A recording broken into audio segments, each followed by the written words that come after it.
Hello friends, welcome back to mixture పొట్లం channel. నేను మీ location. ముందుగా మన ఛానల్కి ఎవరైనా కొత్తగా వచ్చి ఉంటే వెంటనే ఓటీటీ మూవీస్ కోసం లేదా వెబ్ సిరీస్ రివ్యూ కోసం లేదా వెబ్ సిరీస్ సెషన్స్ కోసం అయినా సరే మన ఛానల్ అయితే సబ్స్క్రైబ్ చేయండి. ఈ రోజు వెబ్ సిరీస్ రివ్యూ వచ్చేసి హాట్‌స్టార్ లో తెలుగులో రిలీజ్ అయిన గుడ్ వైఫ్ 6 ఎపిసోడ్స్ రిలీజ్ అయిన ఈ సిరీస్ చూసాక నా ఒపీనియన్ వచ్చేసి బాలేదు అని నాకైతే అస్సలు నచ్చలేదు కూడా. ఈ సిరీస్ ట్రైలర్ చూసినప్పుడే సేమ్ స్టోరీ లైన్ తో హస్బెండ్ చీటెడ్ వైఫ్ అని ఎక్కడో చూసిన ఫీల్ వచ్చింది.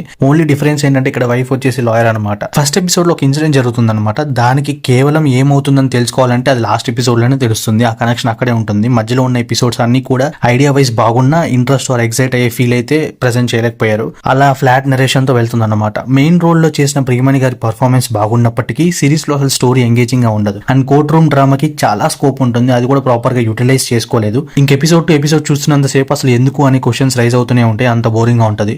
స్టోరీ అంతా కూడా అడిషనల్ అడ్వకేట్ జనరల్ అయిన గుణశేఖరన్ కి ఒక వీడియో స్కాండల్ అయితే బయటికి రావడంతో అది సెన్సేషన్ అవుతుంది. దానివల్ల అతను జైలుకి వెళ్లాల్సి వస్తుంది. సో తన వైఫ్ ప్రియమణి వచ్చేసి లాయర్ అనమాట. సో గుణశేఖరన్ జైలుకి వెళ్ళాక ప్రియమణి అండ్ తన చిల్డ్రన్ లైఫ్ లో ఎలాంటి సిచ్యువేషన్స్ ఎదురయ్యాయి, అలానే తను లాయర్ ప్రొఫెషనల్ టేకప్ చేశాక ఎలాంటి కేసెస్ ని హ్యాండిల్ చేస్తుంది అండ్ లాస్ట్ కి వాళ్ళ హస్బెండ్ కేసు ఏమైందని తెలియాలంటే ఈ సిరీస్ చూడాల్సిందే. Overall review of the series వచ్చేసి skip and save your time. ఒకవేళ బై మిస్టేక్ కనుక మీరు సిరీస్ చూస్తే మీకేమనిపించిందో please do comment and thanks for watching.